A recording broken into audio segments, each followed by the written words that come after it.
accepted that Grand Theft Auto 6 is still at least a couple years away, and now Rockstar has essentially confirmed that with a revived dedication to GTA Online.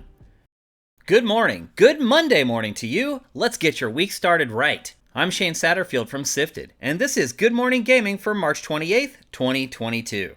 The show is in our patrons' feeds bright and early every weekday morning and free on our YouTube channel for everyone else. You can find our flagship show, Game Face, by searching your favorite podcast service. You'll find the podcast versions of the rest of our content in the same feed you found this. So Rockstar announced on Friday that Grand Theft Auto Online is getting a brand new subscription service called GTA+. And the kicker is, it's only announced for PlayStation 5 and Xbox Series console. The service will cost $6 a month, and the subscription includes a bunch of random upgrades, including free cash, a better auto shop, free cosmetics, and more, though nothing truly seems groundbreaking. As I said, it launches exclusively on Next Gen, and it's not even coming to PC, and it launches tomorrow. Being a GTA Plus member gets you a recurring monthly GTA $500,000 direct deposit to your Maze bank account, plus the opportunity to claim properties in and around Los Santos that unlock gameplay updates you may have missed out on. There's also special vehicle upgrades, member-only discounts, and much more every single month. Here's the thing though, most of the benefits are so obscure that you'd have to have played GTA Online for a long time just to understand what any of them are. Admittedly, I've spent probably 15 hours playing GTA Online total. I have no clue what any of the bonuses are that you get for subscribing at $6 a month. But maybe you have, so here's another detail. GTA Plus members can also take advantage of special GTA Plus shark cards that provide extra bonus cash from the PlayStation Store on the PS5 or Microsoft Store. Now, a $500,000 shark card is $10 alone if you buy it separately, and you're getting one every month rolled into that $6 subscription. It's essentially making pay to win more cheap. Also, rewards will expire if you don't claim them, even though you paid real money for them. So you need to go and claim your rewards every month. If you don't, they will not roll over and they will be lost for good. Now keep in mind, you also need an Xbox Live or PlayStation Plus account just to play GTA Online in the first place. Now right now on PlayStation, GTA Online is a free download if you're a PlayStation Plus subscriber. And at first we kind of wondered why this was happening, and now we know. You're essentially paying money for a brand new subscription for a game that is a decade old, basically for the privilege of being able to buy exclusive microtransactions. Think about that for a second. But really, what set my spidey sense tingling with this announcement is that this is a huge program. This is a brand new annual subscription service to GTA Online. This thing has been around for 10 years already. Why would you do that for a 10-year-old product unless you know that 10-year-old product is going to be sticking around for a couple more years? Now, right now you're probably saying, but Shane, GTA Online is going to be a thing for Grand Theft Auto 6. I agree. I believe that wholeheartedly. I'm disappointed to admit that, because that also means that we're probably not going to get single-player DLC for Grand Theft Auto 6, just like was the case with Grand Theft Auto 5, and I would much rather have single-player DLC than this weird, archaic, online, MMO-ish type of hangout thing, which to me is what GTA Online is. Never really got into that, but a lot of people do. It has become a huge moneymaker for Rockstar Games. And so you're right, GTA Online is going to be a part of Grand Theft Auto 6. I agree with that. But I would also argue that, well, at least hope, that Rockstar would be remaking or recreating or creating a new version of GTA Online for Grand Theft Auto 6. I don't want to play GTA 6 and then just play the same old GTA Online that I've already figured out that I do not like and do not want. But that's what this announcement's basically saying. We're not going to get single-player DLC for Grand Theft Auto 6, and most likely, the same GTA Online that's out there right now is just going to be attached onto Grand Theft Auto 6 when it launches in 2024 or 2025, whenever that ends up happening. Are you cool with this? I don't think I'm alone in being disappointed that we didn't get any real DLC for GTA 5. I mean, it's been a decade. You could have done both. You could have done GTA Online and given people like me single-player DLC to play. But that never happened. And I can't see Rockstar changing course after the windfall of finances that have come its way thanks to GTA Online. And now for a couple more stories from the top of your SIFTs. Stranger of Paradise Final Fantasy Origin is officially the 4th lowest launch for a Final Fantasy spin-off game in Japan. Across both PS4 and PS5, the game has sold just 46,000 copies in its first week on sale. Only a couple Wii games have done worse as far as Final Fantasy spin-offs are concerned, and honestly, most of those types of games have moved to mobile at this point. So, Final Fantasy Origin, definitely an outlier in the Final Fantasy catalog at this point. Even more telling is that it sold less than half at launch of either of the Nioh games. Again, this is in Japan, but Nioh is Team Ninja's take on Dark Souls. And Team Ninja created Final Fantasy Origin, which also is kind of a kinder, gentler take on the Souls formula. In the UK, Final Fantasy Origin did reach number 8 in the physical charts its opening week, and it was the highest ranking new game on the chart for the week, but sales were extremely low. So it doesn't look like we'll be getting another one of these, and after playing it, I can't say that I'm too upset about it. According to Bloomberg's Jason Schreier, Sony is set to unveil the new PlayStation subscription service as early as this week. Codenamed PlayStation Spartacus, it's being positioned as a competitor to Microsoft's wildly popular Game Pass service that has amassed more than 25 million subscribers, and some rumors say more than that. According to Schreier, Sony will debut Spartacus with a splashy lineup of hit games from recent years, but the new service is not expected to feature its biggest titles on the day they come out. For example, the upcoming God of War Ragnarok is unlikely to be offered on the streaming platform right away, according to Schreier's sources. And until Sony does that, Spartacus will have no chance against Game Pass. The Halo TV show premiered this weekend on Paramount Plus, and according to Paramount, it is the biggest series premiere in the history of Paramount Plus. It knocked the prequel to Yellowstone, 1883, out of the top slot, but that's not saying much. Paramount Plus has struggled to gain much traction so far, but Paramount worked with its collection of TV networks including MTV, CBS, Comedy Central, BET, and Paramount Network to help attract viewers. And a Halo TV show trailer aired during the AFC Championship game where there were 48 million viewers. Numbers for the Halo TV show were not provided, but 1883's debut at Paramount Plus brought in almost 5 million viewers. So Halo's numbers should be higher than that. Just a friendly reminder that the show is generally receiving poor reviews from both critics and viewers. Amazon Game Studio boss Mike Frazzini has stepped down. The exec reportedly told his team he was leaving to focus on his family.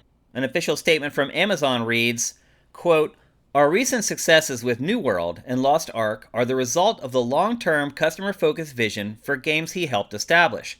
We are very grateful for all his contributions and wish Mike the very best." However, Bloomberg's reporting on the story adds that a former Amazon Game Studios manager who wished to remain anonymous stated that because Frazzini was an internal Amazon employee without direct experience in the gaming industry, his leadership of the unit suffered. If you're not aware, Amazon's corporate structure is very flat, and it likes to promote from within, which if you're a long-term Amazon employee, you're very happy about that. However, Amazon places an emphasis on company culture over expertise. Thus, the statement from a colleague stating that because Frazzini was an internal employee and had no experience in the games industry, it made it difficult to develop games. And it's no secret that both New World and Lost Ark were delayed multiple times. There were several Amazon Game Studios games that were canceled and never released at all. But that's what happens when you hire someone because they put the customer first, which is Amazon's mantra, instead of being an expert in whatever field they're working in. PlayStation has relented on Gran Turismo 7 after players have been, well, let's just say, revolting. As a make good, PlayStation has decided to give players 1 million free credits, and this is huge, the ability to sell cars. If you don't know, the new Gran Turismo 7 is all about collecting cars and creating a livery of your favorite rides. However, it's made more difficult by the fact that when it launched, you could not sell your cars for credits, which basically turned the game into a big grind for credits so that you could keep unlocking cars. Giving players the ability to sell cars for credits will change the economy in that game drastically and for the better. Other changes that are coming, Sony is also increasing credit rewards, increasing the used and legend car selection, and more. A new update is promised in early April that will make greater moves to improve the in-game economy, like increase rewards in the events in the latter half of the world circuits by approximately 100% on average. That's a lot. The addition of high rewards for clearing the circuit experience in all gold and all bronze results, an increase of rewards in online races, a total of 8 new 1-hour endurance race events to missions. These will also have higher reward settings. It will increase the upper limit of non-paid credits in player wallets. And beyond that, there will be more World Circuit events added, full-on endurance events including 24-hour races, online time trials with proper payouts, and most significantly, players will be able to sell their cars, as we said. Honestly, I played Gran Turismo 7 at launch. I really did not have a lot of problems with it. Being able to sell your cars for credits, that's something that should be in the game. It's a typical overcorrection in a social media-driven world.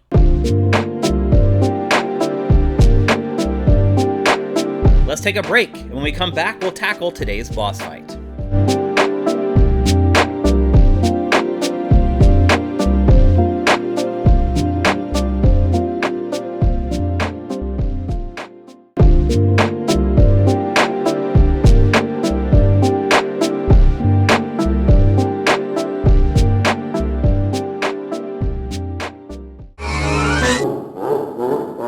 Welcome to today's boss fight, where I tackle random topics that may or may not be related to video games. Back in the N64 and PlayStation era, I launched a little gaming website called Street Level Gaming. It was a Nintendo 64 and Dreamcast website, and I ran it for my last 2 years of college from 97 to around 2000. And back then, I thoroughly believed that both the Nintendo 64 and Dreamcast offered games of a higher visual fidelity, and in the case of the Nintendo 64, I felt that most of the games played better on that system because every game was built with an analog stick in mind. Now that gap narrowed eventually when PlayStation finally launched a controller with an analog stick, and developers started creating PlayStation games that worked with that analog stick. But for the longest time, games looked and played better on the Nintendo 64. And back then, it was really hard to deny those two facts, so what PlayStation fans would resort to is calling Nintendo Kiddie, calling its games Kiddie, calling it a kid's toy, calling it whatever. Anything that they could say to denote that adults play PlayStation while the little kids play the N64, they would take that angle. And whatever, I didn't really care. It was stupid console wars, just like the console wars are stupid now. They were stupid back then too, and I tend to just stay out of it. However, I would say that calling those games kiddie while looking at their art style and their subject matter would probably be accurate generally. At the same time, those quote-unquote kiddie games were the best playing and the best looking games on the market. Super Mario 64, Banjo-Kazooie, and then, almost as a counterpunch to the kiddie discussion, rare releases Conker's Bad Fur Day and GoldenEye. So, again, calling the Nintendo 64 library kiddie is an oversimplification, but there is no denying that many of the most popular games on that platform were targeted towards younger audiences. And I rejected that back then. My take was that I would rather play bleeding-edge games, and storytelling in games back then was so terrible for the most part anyway, that I didn't really care if the story was about a bear that had a bird in its backpack or Mario and had no story at all, because the storytelling in games then was pretty awful. Things were slowly starting to change, obviously. The first Metal Gear Solid was a big moment for storytelling in games. Final Fantasy VII, though, if you go back and play that now, I think you'd probably agree with me that the story while it has its moments, generally was pretty juvenile and weak. So I tended to gravitate towards these other games that looked better and played better, because I felt like the stories in games were just terrible in general, and when I tried to get absorbed in one, I almost felt embarrassed for the industry at times. But times have changed, and this weekend, I have been playing Kirby and the Forgotten Land, and it is a good game, and we'll be talking about it tomorrow on GameFace. Tune in live at twitch.tv/SIFTDGames at 1 p.m. Pacific, 4 p.m. Eastern. So I'm not going to talk at length about the game, but one thing that I did realize while playing is that it's a kid's game.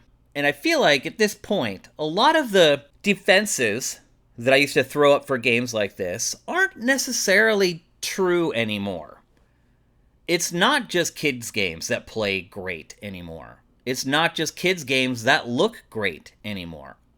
Every genre looks good now. Every genre generally plays well now. And so this natural instinct that I had to defend what I thought were the best crafted games in the industry no longer exists. And so I have options now. I don't have to play Nintendo's games anymore to get the best playing and the best looking games. In fact, Nintendo's games at this point have fallen well behind the competition as far as visuals are concerned, although I would argue that gameplay-wise, Nintendo's games are generally on the top shelf, but they used to be alone on the top shelf, and they're not anymore. And so I wouldn't say that I felt embarrassed to play the new Kirby game, but I did think to myself at a couple points, what would a typical adult walking into the room while I'm playing this new Kirby game by myself think about me? And I'm not generally a person who really gives a crap about what anyone thinks of me. I have danced to my own drum from the time I was a tween, and I would break dance in front of the courthouse of this little dinky small town in the middle of nowhere. I have just never cared what people have thought of me. And I honestly don't really care if people look at me crooked because I'm playing games that they may perceive as a kid's game. But that doesn't change the fact that if an adult walked in and saw me playing the new Kirby game by myself without my son or daughter there playing with me, they would probably look at me a little funny. And I'll be honest, that's normative behavior. I don't think that those people would be out of the ordinary. I think if 10 adults walked in while I was playing that game, at least 7 of them would be like, what is going on here? Why is this full-grown man playing a kid's game by himself? Now, I don't have kids, so for some of you, you have cover. You can say, oh, this is my son's game, or oh, this is my daughter's game. I have no such thing. And I will say this, I am very fortunate that my wife has accepted that this is part of what I do and this is my job. But I would imagine that there are people out there probably listening to this show who have wives who would not be okay with it and would look at them strangely for playing a game like Kirby and the Forgotten Land. And while that's a shame, again, I think it's normative behavior. I think people look at these games and their first instinct is like, oh, that's cute. I should get that for Billy or Jill. Not, I should get this for my 40-something husband. How do you guys feel about this? Have you guys ever felt shame for playing a video game? And I don't mean like there's a sex scene in a game and someone walks in at the wrong time, or there's nudity, or there's gore in a game that's so over the top that someone saw you playing it and was offended by the gore. I mean something like this, where they're like, gaming is an activity for kids, and here you are, a full-grown adult, participating in it. So how will this change my behavior going forward? It won't at all. I'm never going to look at games like this as games that are strictly made for kids. Now, I will say, Kirby is pretty egregious in that way. There's not a lot of adult innuendo. There's no hidden jokes in there for mom and dad to get a chuckle here and there while they're playing with their kids. It really is a kid's game. It also is extremely easy and presents very little challenge for, at least for most adults, I would guess. And so, as an adult, I can't say that I've taken away a whole lot of meaningful moments from Kirby and the Forgotten Land. Is it cute and adorable? Absolutely. Does it have its moments? Sure. But on the whole, sitting and playing this game, I do feel like a lot of the time I would rather be playing something else. Something with a little bit more of an evolved way of telling stories. A story that maybe someone over 6 years old could appreciate. Because let's be honest, Nintendo has got away without really including legitimate stories in its games for a really long time. Mario has yet to really include a story, although I think a lot of people are like, okay, I'm cool with that. But Zelda, Breath of the Wild, had almost no story at all. Like, if you go back and count the cutscenes, the amount of time you spent watching cinematics in that game, it's not a lot. So Nintendo has kind of skirted by, while completely ignoring a part of game development that almost every other developer has to dedicate millions of dollars and dozens of people towards working on. Nintendo is just like, you know what? We're good.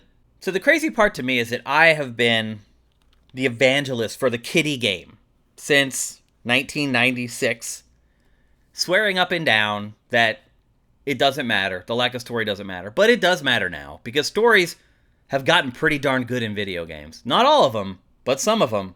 And the bar has been raised. And my bar has been raised. My expectations for video games have gone up significantly since the N64 and PlayStation days. In some ways, it feels like Nintendo is still living in 1996.